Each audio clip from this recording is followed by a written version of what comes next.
Strangler Bob. You hop into a car, race off in no particular direction, and blam, hit a power pole. Then it's off to jail. I remember a monstrous tangle of arms and legs and fists, with me at the bottom, gouging at eyes, doing my utmost to mangle throats, but I arrived at the facility without a scratch or a bruise. I must have been easy to subdue. The following Monday, I pled guilty to disturbing the peace and malicious mischief, reduced from felony vehicular theft and resisting arrest because all this occurs on another planet, the planet of Thanksgiving, 1967. I was 18, hadn't been in too much trouble. I was sentenced to 41 days.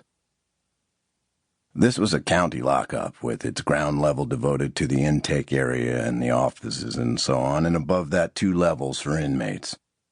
They put me on the lower tier among the rowdies and thugs. Down here, the deputy promised me, if you sleep late, you'll get your breakfast swiped. The air smelled like disinfectant, and something else that was meant to be killed by disinfectant. The cells stayed open, and we were free to go in and out and congregate in the central area or stroll on the catwalk that girded the whole tier. This resulted in a lot of wandering around by as many as 20 men in denim pants and blue work shirts and rubber-soled canvas moccasins. A lot of pacing and stopping and leaning and sitting and getting up and pacing again. Most of us would have fit in perfectly in a psych ward. Many of us had already been there.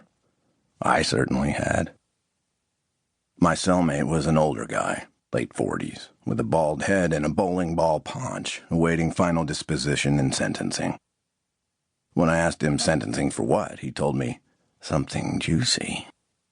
My second night there, I overheard him talking to Donald Dundun, a boy about my age, who had a habit of wandering the catwalk after lights out, climbing on the bars and propping himself in cell doorways, stretching out his arms and legs, spread-eagling himself against the jambs and suspending himself in the air that way, and striking up idiotic conversations.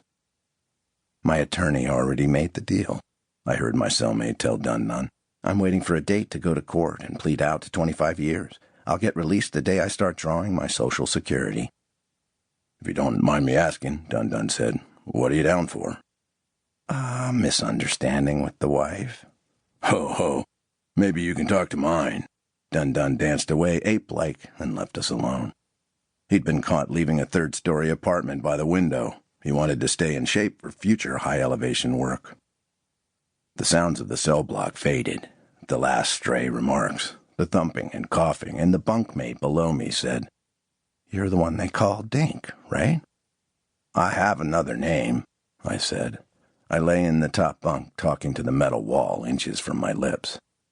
Not in here, you don't. What's yours? Strangler Bob. After a while, I peeked over the bunk's edge and studied the face below me, now only a black oval, like a fencer's mask. And because I stared too long in the dark, the face began to boil and writhe. The lower-tier standout resident was a young giant with a blonde pompadour hairdo and an urchin's face, apple cheeks, fat forehead, happy blue eyes. The jailers called him Michael, but he referred to himself as Jocko, and the other prisoners did too. Jocko hustled around all day, looking for somebody to listen to his opinions, or even better, arm wrestle him. He said he'd been in county jails here and there a total of 18 times, never for shorter than 30 days. He was not yet 21. This time, he'd been arrested for giving a man some well-deserved punishment in the dining area of the Howard Johnson, which he described as the wrong kind of restaurant for that. Jocko knew all the deputies and staff around the jailhouse. He whispered to me that the sheriff's wife, who worked downstairs in the administrative office, had many times propositioned him. He lacked any ambition or strategy for crowning himself king of the cell block, but he was nevertheless a star, and the lesser lights constellated around him. Zit-suckers, he called them. My first morning on the tier, I did sleep through breakfast, and somebody did steal mine. After that, I had no trouble rousing myself for the first meal, because other than the arrival of food, we had nothing in our lives to look forward to, and the hunger we felt in that place was more ferocious than any infant's. Cornflakes for breakfast. Lunch, bologna on white. For dinner, one of the canned creations of Chef Boyardee, or on lucky days, Dinty Moore, the most wonderful meals I've ever tasted.